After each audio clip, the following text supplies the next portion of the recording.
Assalamualaikum warahmatullahi wabarakatuh. Tabi pun, selamat datang rekan-rekan program studi pendidikan bahasa dan sastra Indonesia di perkuliahan Teori Sastra Modern. Bersama saya, Heru Prasetyo sebagai tim pengampu dari mata kuliah ini.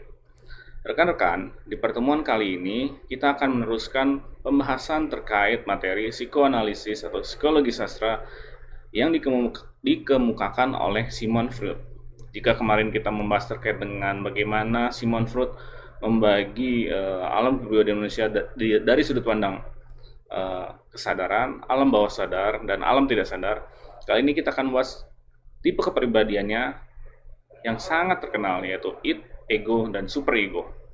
Bagaimana penjelasan detail terkait dengan materi ini? Yuk kita masuki materi ini perlahan. Baiklah rekan-rekan, di pertemuan kali ini kita membahas terkait dengan kelanjutan bagaimana pemaparan seorang Sigmund Freud terkait dengan kepribadian manusia. Dan ini akan kita jadikan sebagai pisau bedah dalam menganalisis sebuah karya sastra, khususnya melalui pendekatan ekspresif ya.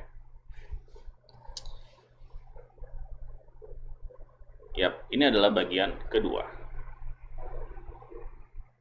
Oke, sebagai awalan saya tidak pernah lupa untuk mengingatkan kepada teman-teman untuk dapat menyampaikan pertanyaan, pendapat, ataupun keluh kesah terkait dengan materi. Jikapun ada yang bingung, dirasa tidak berkenan, atau masih ingin ditanyakan, silakan sampaikan pertanyaan kalian di kolom komentar, atau silakan masuk ke dalam forum diskusi dan tanyakan kepada saya melalui Fiklas Unila CID. Terima kasih. Oke, kita sedikit flashback, sedikit mengulang kembali bahwa ini adalah yang kita bahas kemarin. Bagaimana ada level kesadaran, alam bawah sadar, dan alam tidak sadar. Nah, ini adalah yang akan kita bahas selanjutnya, bahwa it ada di alam tidak sadar, alam bawah sadar ada di superego, dan alam sadar itu pasti ego. Seperti itu. Dan it adalah puncak gunung es yang tidak terlihat. Ketika it berkata, saya ingin makan, ego akan menahannya. Kamu tidak dapat makan saat ini, dalam kondisi sepenting ini. Dan superego lebih lagi menegaskan, makan di saat seperti ini itu adalah sesuatu yang amat sangat mustahil dan tidak baik. Seperti itu. Jadi ada sedikit saling backup ya. Jadi saling mengingatkan antara it, ego, dan superego. Seperti itu. Si pemilik materinya atau si pemilik teorinya adalah Sigmund Freud, bahwa ia menyatakan bahwa mimpi itu bisa ditafsirkan karena mimpi itu pasti selalu akan memiliki makna dan merupakan representasi aktivitas mental untuk membangkitkan sebuah kehidupan. Ini masih mengulang yang kemarin ya. Sigmund Freud itu belajar dengan Joseph Breuer dan akhirnya ia menciptakan teknik sendiri, yaitu asosiasi bebas, di mana seorang yang memiliki penyakit histeria dipaksa untuk menceritakan apa yang dialami agar mampu mengulik atau mengulas kenapa sih dia sakit seperti itu. Ini masih ulangan dari materi yang kemarin, dan ini adalah materi buku dia, tulisan dia yang amat sangat terkenal, Interpretation of Dream, tafsir mimpi. Dan dikatakan di sini adalah dia memiliki murid yaitu Jung dan Adler. Ya, Jung ini adalah muridnya yang sekarang kita kenal bahwa Jung juga memiliki teorinya sendiri, berbeda dengan gurunya. Yang kemarin kita bahas bahwa terkait dengan psikologi sastra, karena ada 3 materi, yaitu psikologi penulis, karakter, pembaca. Psikologi sastra berkaitan dengan psikologi, yaitu terkait dengan kejiwaan, sementara sastra adalah kejiwaan yang ada di dalam sastra. Seperti itu. Memahami aspek kejiwaan yang terkandung dalam suatu karya sastra itu adalah psikologi sastra. Ini yang kita kemarin bahas. Ada topografi itu yang terkait dengan alam sadar, bawah sadar, dan tidak sadar. Sementara yang tripartit yaitu terkait dengan it, ego, dan superego. Dan ini yang akan kita bahas hari ini. Model tripartit ini pertama adalah it, atau dikenal dengan pleasure principle atau prinsip kesenangan. It ini adalah bagian yang tidak rasional atau instinktual, tidak diketahui dan tidak disadari dari jiwa kita. Karena berisi keinginan rahasia kita, keinginan tergelap kita, dan ketakutan kita yang paling kuat. Jadi, id hanya ingin memenuhi dorongan prinsip kesenangan belaka.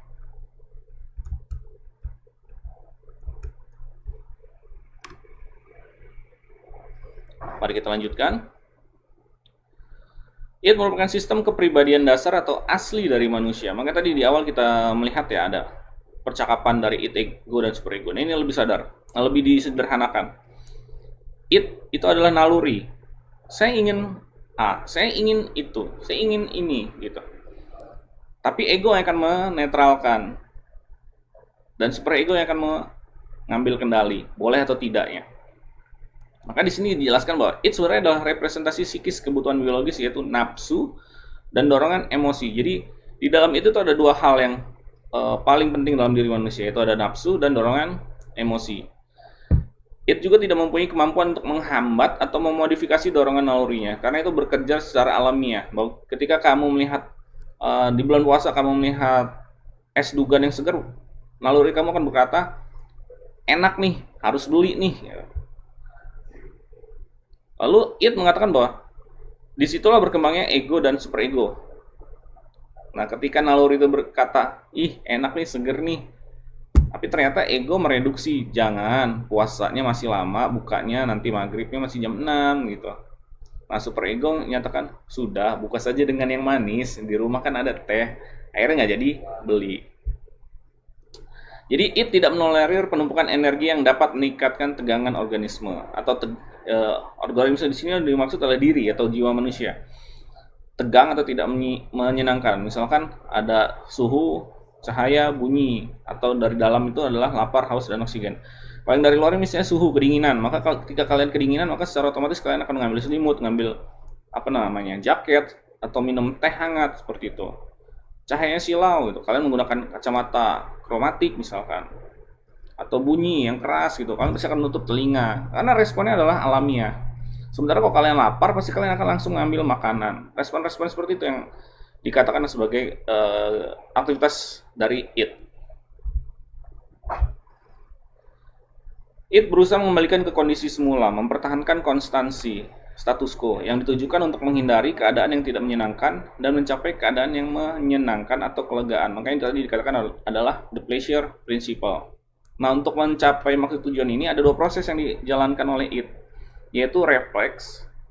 Misalkan tadi silau tutup mata atau menggunakan kacamata. Nah, seperti ini ada juga menghisap, batuk, kedip, dan bersin. Debu, alergi. Ya nggak alergi juga sih, mungkin kalau misalnya udah ganggu kan sih bersin. Tapi kalau misalnya kalau teman-teman ada ibu di rumah lagi masak bukaan, lagi numis bumbu, acim, refleks. Sementara kalau proses primer itu adalah mengurangi ketegangan dengan membentuk bayangan dari objek yang dapat mengurangi ketegangan. Contoh, bila lapar, membayangkan makan atau mimpi. Lagi puasa, lapar kan, akhirnya kebayang nih, kalau makan tuh enak nih, kalau buka nanti makannya ini, gitu kan. Ya bisa cuma dibayangin karena nggak bisa dilakukan karena lagi puasa. Proses primer dilakukan oleh id. Jadi ada dua, ada refleks dan proses primer yang dilakukan id. Proses refleks itu ya refleks, dilakukan spontan, sementara proses primernya adalah aktivitasnya yang untuk melakukan menekan ketegangan itu dengan membayangkan. Seperti itu. Proses primer ini yang perlu diketahui adalah dia tidak dapat mengurangi ketegangan secara nyata, sehingga butuh sistem lain untuk benar-benar mengurangi ketegangan secara nyata, yaitu dari ego. Karena ego yang tempatnya eksekusi. Saya lapar, puasa ini kan lapar. Tapi masa kalian cuma hanya membayangkan? Tidak. Makanya nanti ketika membayangkan, ya masing-masing asar ya, nggak bisa tereksekusi, tapi aja lapar. Tapi ketika azan, beduk, lapar, ego menyuruh kalian, yuk buka, udah lapar gitu. Udah lapar, udah waktunya berbuka gitu. Jadi tempat posisi untuk eksekusi itu adalah di ego. Di sini dijelaskan bahwa di dalam proses primer hanya kontak dengan tubuh memaksa ego tanpa memandang konsekuensi karena bekerja pada prinsip kesenangan dan memedulikan kenyataan. Ia tidak mampu menghambat, mengawasi, dan modifikasi. Terbentuknya pada lahir sehingga butuh orang lain. Ini sebatas pengetahuan saja. Bagaimana dengan ego? Ego ini adalah kenyataan. Sistem kepribadian yang bertindak sebagai pengarah atau penghubung id dengan realitas dunia, atau prinsip realitas melalui alam sadar yang ia tempati. Ini terkait dengan ego. Prinsip realita yang berhubungan dengan dunia nyata. Makanya dia sering dibilang adalah tim eksekutor. Nah, kan, dipandang sebagai aspek eksekutif, mengontrol jalan yang ditempuh, memilih kebutuhan, dan memilih objek. Ketika id mengatakan saya mau, ego menyatakan bahwa seharusnya saya seperti itu. Maka di sini dikatakan terbentuk sebagai hasil kontak dengan dunia luar yang bertujuan membuat id senang, kendati mendapat hambatan dari dunia nyata. Berfungsi berdasarkan prinsip realitas, reality principle, merasakan kenyataan dan menguji kenyataan dan beradaptasi dengan kenyataan. Maksudnya seperti apa? Saya lapar nih, maka ego menyatakan bahwa ya sudah makan yuk. Tapi ketika makan yuk, melihat realitanya, apakah makan itu bisa dilakukan saat itu, apakah makan itu akan dilaksanakan nanti, apakah makan itu dapat ditunda, seperti itu. Maka dia akan bertentangan di sini. Dinyatakan di sini kan ada berdasarkan prinsip realitas, merasakan kenyataan bahwa ketika lapar ya saya harus makan. Tetapi makan ini diuji dulu, apakah boleh makan sekarang? Kalau bisa dilakukan pasti tidak boleh karena melanggar pantangan bahwa beduknya masih lama loh, waktu berbukanya masih lama, seperti itu. Jadi dia harus beradaptasi dengan kenyataan bahwa saya lapar, saya harus makan, tapi makannya nanti ketika lepas maghrib, seperti itu. Ego adalah upaya untuk memuaskan atau mengurangi ketegangan dengan proses sekunder, yaitu ego memformulasikan rencana dengan mencari objek-objek untuk memuaskan keinginan dan nafsu yang dimunculkan oleh id, dan menguji apakah bisa dilaksanakan atau tidak, sehingga melibatkan fungsi psikologis yang tinggi, kognitif dan intelektual. Kalau fungsi primernya tadi ya di awal di id, fungsi primernya di id karena id fokusnya cuma membayangkan, lapar ya bayangin, nggak bisa ngelakuin. Tapi ketika di ego, ketika lapar ya eksekusi gitu, cari makanan atau buat makanan gitu. Tapi nanti ketika makanan itu udah ketemu, apakah bisa langsung dieksekusi atau tidak, balik lagi nanti tugas yang sifat berikutnya. Dalam menjalankan fungsinya harus mempersatukan pertentangan antara id dan superego karena dia di tengah-tengah dan dunia luar. Sebagai pemelihara kelangsungan individu, ego mempunyai mekanisme pertahanan ego atau ego defense mechanism. Nanti kita jelaskan di bagian setelah ini ya. Ego mulai terbentuk sekitar usia 1 tahun dan dapat membedakan diri dengan lingkungan luarnya. Sehingga ketika ego mendapatkan energi dari id, kalau misalnya berhasil ya jalan baik gitu. Tapi kalau misalnya gagal, ditarik kembali. Makanya tadi ketika ada dikatakan jam 3 gitu kalian kerasa lapar, wah mau makan nih ya. Kalau misalkan kalian nggak puas ya eksekusi, sukses berarti kan egonya. Tapi kalau misalnya dikonfirmasi ke dunia nyata bahwa kalian posisi sedang puasa, maka jam 3 itu kalian tidak boleh makan dan ada penundaan, ya sudah berarti saya makannya nanti ketika lepas maghrib. Artinya eksekusinya gagal, maka energi tidak langsung disalurkan, eksekusinya ditunda karena si ego berjalan memformulasikan bahwa tepat atau tidaknya dilaksanakan saat itu atau nanti. Berikut terakhir adalah di super ego. Nah, kalau terkait dengan super ego ini terkait dengan morality. Kalau id kesenangan, naluri, ego itu terkait dengan bagaimana nanti teman-teman bertindak, sementara super ego adalah terkait dengan moralitas, aspek aturan. Di sini tertulis adalah kepribadian bertindak sebagai internal yang membuat penilaian moral dari aspek sosiologis. Berbeda dengan id, superego itu beroperasi sesuai dengan prinsip moralitas yang berfungsi untuk melindungi kita dari id. Maksudnya seperti apa? Tadi kan dijelaskan, id saya mau makan nih jam 3, lapar. Cuman bisa bayangin. Pun kalau misalnya eksekusi dengan ego, ya udah kita mau makan yuk. Tapi konfirmasi lagi, ternyata masih jam segini, belum boleh. Bolehnya kita nanti makannya setelah maghrib. Superego menyatakan, ya sudah kita makannya nanti setelah maghrib. Mengapa? Nggak boleh coy ngelanggar aturan boy. Nanti lo dapat dosa karena puasa lo batal. Nah, superego menilainya dari sisi aspek moralitas dan sosiologis seperti itu. Bagaimana aturan itu tidak boleh dilarang seperti itu. Ada pertimbangan-pertimbangan kompleks yang harus kita lakukan ketika melaksanakan kegiatan tersebut. Superego di sini berfungsi untuk menghalangi impuls dan menekan ego atau insting agar sesuai dengan moralitas sosial. Maka di sini superego itu disebut juga sebagai wasit tingkah laku. Merupakan catatan tentang segala objek dunia nyata yang menghalangi dan mendukung ego. Internalisasi nilai dari sejumlah figur yang berperan.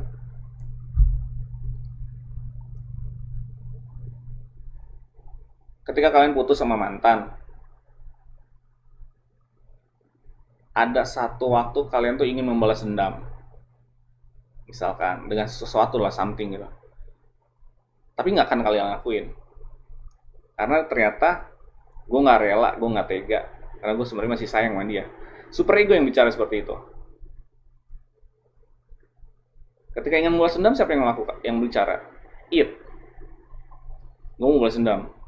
Egonya, lakuin nggak ya, lakuin nggak ya, lakuin nggak ya. Penuh pertimbangan kalau di ego. Nah, super ego ya membisiki, janganlah kau sakiti anak orang. Seperti itu. Ada prinsip moralitas seperti itu. Akhirnya walaupun diputusin dengan nggak layak gitu misalnya, atau misalnya putus biasa baik, ya akhirnya ya udah putus baik-baik dan tidak akan menyakiti karena kalian tetap, walaupun putus tetap saling mencinta dan saling mendoakan. Berikut, berfungsi untuk menghalangi impuls dan menekan ego atau insting agar sesuai dengan moralitas sosial. Super ego itu diinternalisasi dalam perkembangan anak sebagai respon terhadap hadiah dan hukuman. Dampak dari internalisasi tadi memunculkan dua sisi, yaitu nurani yang merupakan internalisasi dari hukuman dan peringatan. Kalau tidak baik itu harus dihukum. Sementara ego ideal itu berasal dari pujian dan contoh-contoh positif yang diberikan anak-anak, misalkan disetujui atau dapat hadiah. Ketika kalian masih kecil, pipis sembarangan, dimarahin, ya kan? Tapi ketika kalian mampu pipis di tempat yang seharusnya, kalian diberi pujian. Nah, hal-hal seperti ini yang akhirnya membentuk super ego kalian, bahwa pipis itu tempat yang benar, buang sampah itu tempat yang benar gitu. Kalau bicara dengan orang tua itu harus yang sopan, lemah lembut, seperti itu. Ada unggah-ungguhnya. Hal-hal seperti ini yang terkait dengan super ego itu yang biasanya dimunculkan atau disebabkan oleh dua hal ini, yaitu nurani terkait dengan hukuman dan peringatan, sementara yang kedua adalah ego ideal terkait dengan hal-hal yang positif, sifat pujian atau hadiah. Itu yang akan membentuk bentuk super ego kalian. Berikutnya, dalam menjalankan fungsinya harus mempersatukan pertentangan antara id dan super ego dan dunia luar. Fungsi pokoknya adalah merintangi impuls id, terutama terkait dengan seksual dan agresivitas agar tidak melanggar etika. Karena ini dasarnya ya, apa namanya? Tadi naluri dasarnya ya, terkait dengan emosi dan nafsu. Emosi dan nafsu, naluri dasar manusia. Agresivitas, emosi, nafsu itu terkait dengan seksual. Maka ini dua hal ini harus disalurkan secara positif. Nah, makanya fungsinya adalah di super ego, bahwa ini bisa disalurkan, bisa boleh, tapi salurannya harus positif dan harus sesuai dengan etika.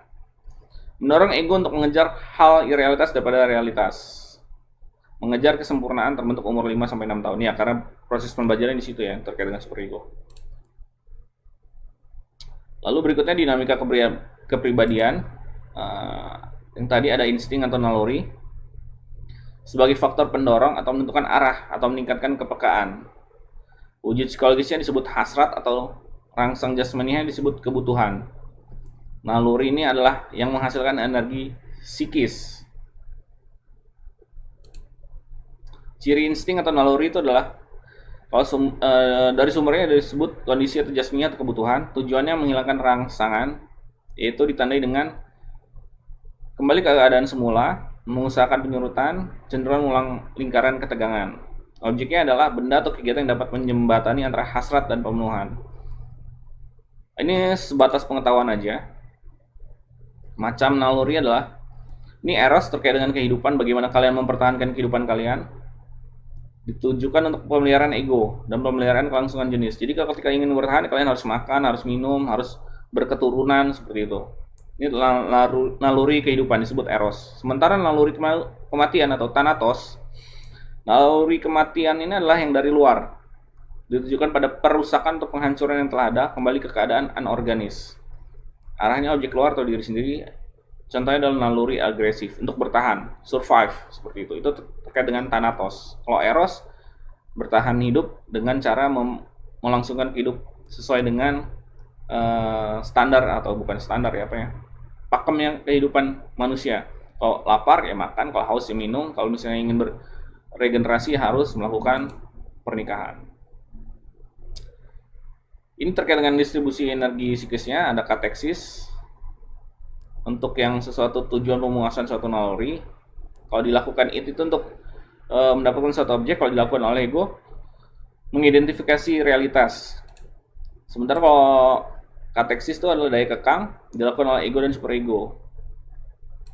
Ini pengetahuan aja deh, nggak usah terlalu pusingin. Nah, kalau kecemasan, ini ada realitas, takut bahaya dari luar. Neurotik ini terkait dengan insting lepas dari kendali. Kecemasan moral adalah karena tekanan superego, karena ego telah atau sedang melakukan tindakan yang melanggar moral. Misalnya seperti apa?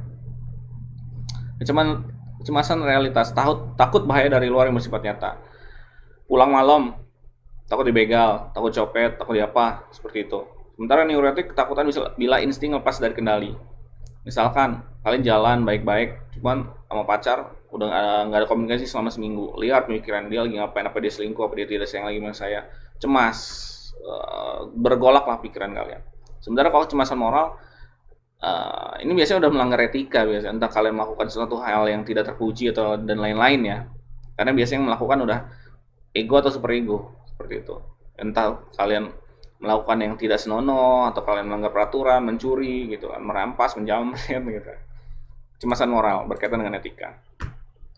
Berkaitan dengan ego tadi, kita membahas terkait dengan ego defense mechanism. Ada beberapa, ini akan kita bahas. Yang pertama, represi. Ini mekanisme yang paling utama, menekan dorongan ke alam tak sadar. Namun tetap berisiko karena dorongan bersifat aktif. Nih, misalkan butuh energi untuk menahan, akibatnya bila tidak terkendali dapat menimbulkan tingkah laku neurotik, penyakit penyimpangan seksual.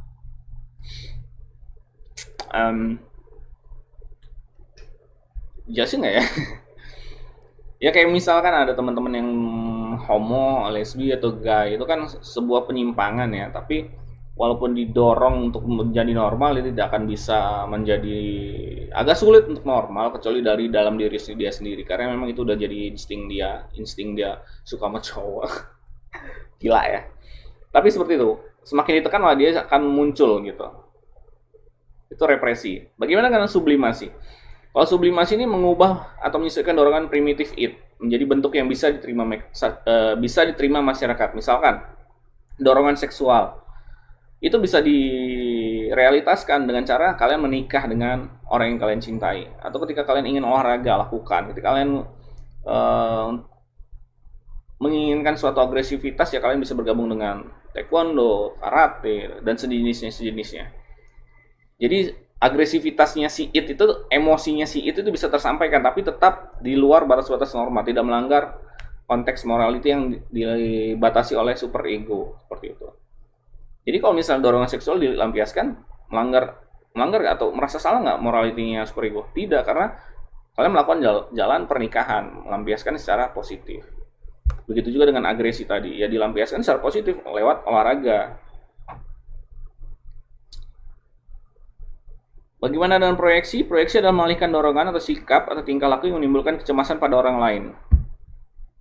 Kalau kalian ngerasa tidak lulus ujian, kalian bukan nyalain diri sendiri tapi nyalain guru. Gurunya rese. Wah, dosennya nggak pernah ngejelasin dengan benar nih gitu. Yang disalahin orang lain ketika kalian gagal gitu. Kalau displacement adalah pengungkapan dorongan yang menimbulkan kecemasan pada objek atau individu yang kurang berbahaya. Misalkan ketika kalian jengkel, aktivitasnya adalah merusak. Gue misalkan lagi baca WA atau Telegram dari pacar, yang mohon maaf bukannya aku nggak sopan, tapi kayaknya kita udah nggak sejalan, jadi kita putus aja. Kesel, banting handphonenya. Padahal handphone yang beli orang tua. nggak terlalu berbahaya, tapi efeknya itu kan agresinya terlalu diluapkan dan akhirnya merusak gitu. Displacement. Lalu berikutnya rasionalisasi. Ini menyelewengkan atau memutarbalikkan kenyataan. Ketika diputuskan tadi sama pacarnya, kalian langsung berpikir, ah dia nggak layak buat saya, ah mungkin dia sudah mendapatkan orang lain, ah mungkin dia sudah diapa-apain sama orang lain, seperti itu. Jadi bukannya mikir, bukannya introspeksi diri, tapi justru nyalain lagi si pacarnya. Itu adalah rasionalisasi, dan ini adalah yang biasanya dilakukan oleh pria. Nggak sopan ya. Tapi beneran loh. 6. Reaksi formasi. Lupakan yang tadi. Reaksi formasi adalah menggantikan dorongan yang menimbulkan cemasan dengan kebalikannya dalam kesadaran. Nih misalkan yang punya anak, misalkan saya. Ras itu kalau udah ngacak-ngacak mainan luar biasa. Kesel, cuman nggak bisa marahin karena dia anak sendiri. Akhirnya gemes, diunyel-unyel pipinya. Ini yang terjadi dengan reaksi formasi. Memutarbalikan antara kecemasan dengan kesadaran bahwa kita tidak bisa melakukan sesuatu hal yang di luar batas kepada seseorang tersebut. Malah justru adalah memunculkan perasaan cinta yang berlebih, sayang yang berlebih. Begitu. Itu terkait dengan formasi. Beda dengan rasionalisasi ya. Kalau rasionalisasi itu kan muter bagian kenyataan gitu. Lalu berikutnya ada regresi. Regresi ini, oh iya, nomor 7 ada regresi, ada fiksasi, ada 2. Kalau regresi itulah ke taraf di mana individu kembali ke taraf perkembangan yang lebih rendah untuk menghindari diri dari kenyataan. Kalau misalnya gagal diputusin ya biasanya nangis, mojok gitu kan.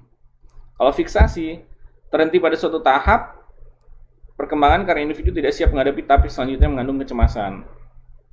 Dia tidak segera lulus kuliah karena takut kehilangan atau kegantungan dari orang tua. Tidak menikah karena dia lebih seneng sama zona nyaman dia bersama keluarga, seperti itu. Tidak lulus kuliah ya dapat zona nyaman karena dapat beasiswa terus, dapat kiriman bulanan terus dari orang tua. Itu terkait dengan fiksasi. Kalau bisa lulus duluan ntar gue nggak dikirimin uang bulanan. Nah biasanya kayak gitu kalau fiksasi. Sifat umum ego defense mechanism untuk ini adalah cara irasional untuk menghadapi kecemasan. Sifatnya ada mengaburkan, menyembunyikan, menolak kenyataan, merintangi, dan seperti tadi yang disebutkan ya, ada 7 ya. Dapat mengurangi efektivitas ego dan bertahan itu sama dengan butuh energi, sehingga dapat mengurangi kepekaan dan menyesuaikan diri. Dalam keadaan ideal, EDM akan dibuang dan digantikan dengan cara-cara yang realistis.